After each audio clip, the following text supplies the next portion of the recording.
Assalamualaikum warahmatullahi wabarakatuh. Ashama harka fuunee jaalatamtootaa fi kabajamtoota hordoftoota Sifaan Oromoo. Obboleen kiyyaa akkam jirtan nagaa qabdanii alhamdulillah anis nagaan qaba isinis baga nagaa jiraatanii gara fuulduraattis nagaa fi rahman rabbii isin biraa jiraatu. Warroonni jalqabaaf gara YouTube kan kootti dhuftanii maatiin haftaa jirtan anaa dhufu kottaa seenaa taa'aa manni keessanii isiniin jira iddoo takkan isin jaalladha. Akkasumallee warroonni subscribe naaf hin goone subscribe naaf godhaan affeerraa kooti yeroo subscribe gootanis mallattoo bilbilaa kanaaf jiru sanarrattidha. Maaliidhaaf yoo jettan viidiyoon keenya yeroo hojjanne atantamumatti waan isin bira qaqqabuuf jechaadha. Innaa warri subscribe naaf gootanii akkasumas viidiyoo kiyya ilaaltanii na hordofaa jirtan hedduu takkanaaf galatuma hedduu takkan isin jaalladha. Galanni keessan rabbi bira isin haa ta'u isiniin jecha.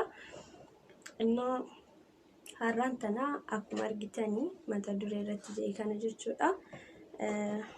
Kireemii jechuudha kan mataa keenya istireetii godhee sirreessu hin argitanii rifeensa mataa keenyaa jechaadha. Istireet godhee kan sirreessuudha.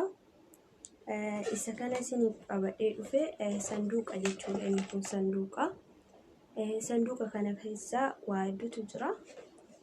Kireemiin ni jira, loshiniin ni jira, kan mataa lasas godhus ni jira, shaampoon ni jira. Akkas wanta jaatu sanduuqa kana keessatti argama. Innaa sanduuqni kun yoo akkana ilaaltan xinnaadha. Laakiin yeroo isin bira ga'e xiqqoo guddaadha. Kanaaf as keessa kan jiru qaffaaza jechuudha. Gloves kan jedhamu kana harka keenyatti godhannus ni jira. Akkasumallee kan kireemaa walitti miksinus ni jira.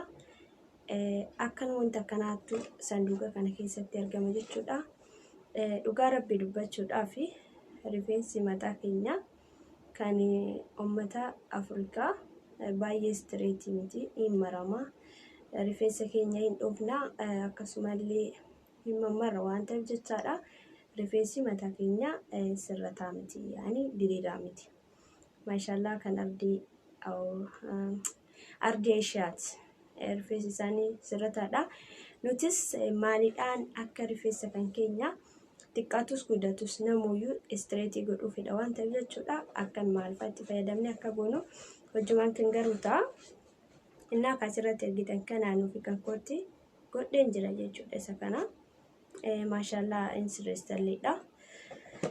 Kanaaf maaltu as keessa jira akka warri jettanii akkasumallee eessaa argattes warri jettanii jalqaba irratti eessaa argadhe ani onlaayinii irras jechuudha. Xalabiyaa keessaa ijoolleen biyya arabaa jirtan argachuu hin dandeettanii. Akkasumas suuqii garagaraattis iddoo kamittuu ni argama inni kun jechuudha. Maallan inni bitamuun illee waaqaalee miti laakiin garuu seera qaba. Seera isaa kanatti fayyadamuu qabdanii. Hanga ji'a 3 yookiin hanga ji'a 6 akkuma rifeensa keessaniitiin yookiin akkuma isin yeroo itti gootan ofitti gootanii isiniif qabachuu danda'a. Nama kana yoo itti gootan nuti fakkeenyaaf mataa keenya yeroo tokkos yookiin wantoota mataa keenya istireetii godhanitti yeroo fayyadamnuuf kan ta'u taate yeroo miccinee bakkuma duraatti deebi'a. Laakiin inni kun immoo yeroo miccitanis bakka ittiin deebi'u jechuudha. Hanga yeroo isaa xumuratutti istireetiidhuma ta'ee jiraata malee. Innaa kanaaf isinitti mul'isaa tokko tokkoon bakka hundattuu argachuu dandeessanii. Xalabiyaa irraanis argachuu dandeettanii.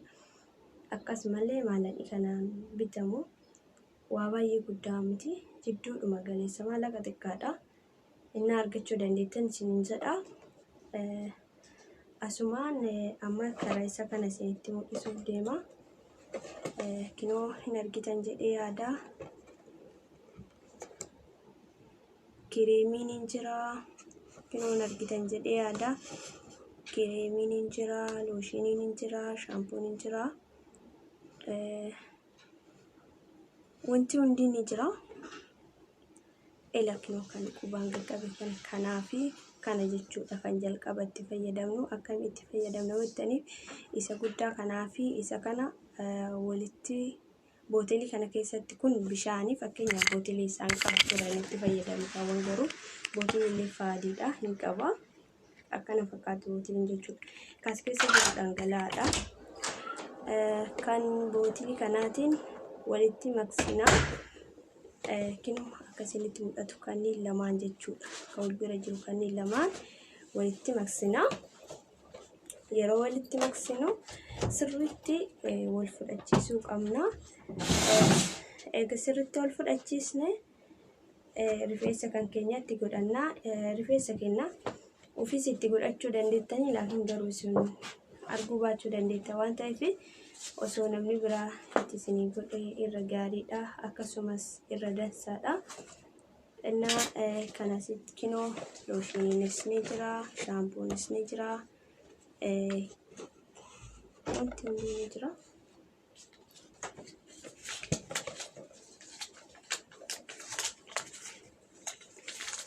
Jalqaba rifeensa kan keenya kan itti goonu kan isinitti mul'isu kanneen lamaanii isa kana lamaan egaa itti maksinii jenne rifeensa kan keenyatti godhannaa yookiin nama itti nu godhaa. Egaa rifeensa kan keenyatti godhannee kaane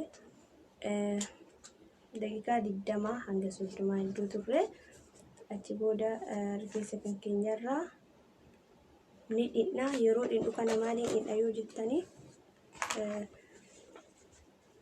kinoo isa kana inni kun quba kiyyaan qabe kun shaampuudha. Shaampuu kanaan dhidhaa. Egaa shaampuun dhidhee inni kun kondiishinariidha. Kondiishinarii itti goonee egaa dhidhee inni kun mataa lasiskuudha. Isa kanaa dhidha jechuudha. Xinnoo asii argitan tuni looshinii hidhatan jalaa tuni. Looshinii akkamitti itti fayyadamna warri jettaniif jalqaba looshinii rifeensa kan keenya asirraa kaafnee akkatti jechuudha. Jalqaba osoo kireemiin godhatin bakka hundatti rifeensa kan keenya jalatti goona. Egaa rifeensa kan keenya jala sababa maaliitiif rifeensa kan keenya jalatti goona warri jettanii akka nun gubneef yaani xiqqoo kireemii waan ta'eef jechuudha. Hin ho'aa waan ta'eef looshinii as jalatti kana hunda isaa jalatti looshinii goone. Egaa looshinii itti goone booda kireemii lamaan isinitti mul'isi kan walitti maksine kana itti goona. Kireemii lamaan egaa itti goone daqiiqaa 20 hanga 30 jidduutti bishaaniin ofirraa dhiqnaa jalqaba. Egaa bishaan ofirraa dhiqnee shaampuu jira. Shaampuuliin kanuma inni kun zayituunii irraa hojjetame jechaadha. Shaampuun erga ofirraa dhiqnee booda kondiishinariin dhidhaa. Kondiishinarii erga dhiqnee kan mataa keenya lasittuu sirreessuun jira as gargara kanarra jechuudha. Isa kanaan ofirraa dhiqnaa. Egaa isa kanaan ofirraa dhiqnee jennee kalaas baana. Achi booda mataan kan keenya hanga ji'a 3 turuu danda'a. Hanga ji'a 6 turuu danda'a akka mataa keessaniiti. Laakiin garuu isa kana yeroo itti fayyadamtan yeroo hundatti fayyadama, addaan hin kutina. Mataa keessan eeggata akka isinii sirreesse deebi'ee xiqqoo isin jalaa baduu danda'a jechuun waa biraatillee miti. Yeroo inni gadhiise mataan xiqqoo keessa jalaa kanaan istireetiin ta'u waan ta'eef jechaadha. Kanaaf yeroo dhuma hundaa baatii 3 yoo ta'e akkasumallee ji'a 6 yoo ta'e akkuma rifeensa kan keessaniitiin yeroo itti gootan akkamitti akka itti gootanii fi qabannaan isaa akkam sirriitti rifeensa keessa isinii qabatee jira kan jedhu isin beektanii isintu murteessa. Kanaaf wanta akkana kan itti gootanii itti fayyadamuu dandeettanii rifeensa kan keenya jechuudha. Haala salphaadhaan istireetii godhachuu dandeenya. Bishaanis yeroo dhiqxanii waa waliin qabatu jechuudha. Bakka jechuun mataan kan keenya kan maramaa jiru kun istireetii ta'ee gadi hin deebi'a. Kanaaf waanuma salphaadhaan rifeensa kan keenya istireetii godhachuu dandeenya isiniin jedha. Hordoftoota kan koo qaalii viidiyoon kee kun yeroo isinitti tole laayik, sheer, sabiskiraayib gochuudhaan na bira dhaabbadhaa. Akkasumallee yaada yoo qabaattan koomentii jalatti naaf barreessaa. Hedduutu akkan isin jaalladha, hedduutu akkan isin kabaja. Innaa warroota yuutubaroota haaraa ta'an kamuu jajjabeessaa obboleeyyan kiyya hundumtuu obboleessa keessanii, obboleettii teessanii. Yaani firumaa tokko jechuun nu Oromoon tokko waan ta'eef jechaadha, dhiigni keenya tokko. Kanaafi osoo amantaadhaan waliin qoodii, osoo kutaadhaan waliin qoodii, osoo lagaan waliin qoodin wal bira dhaabbachuu qabna.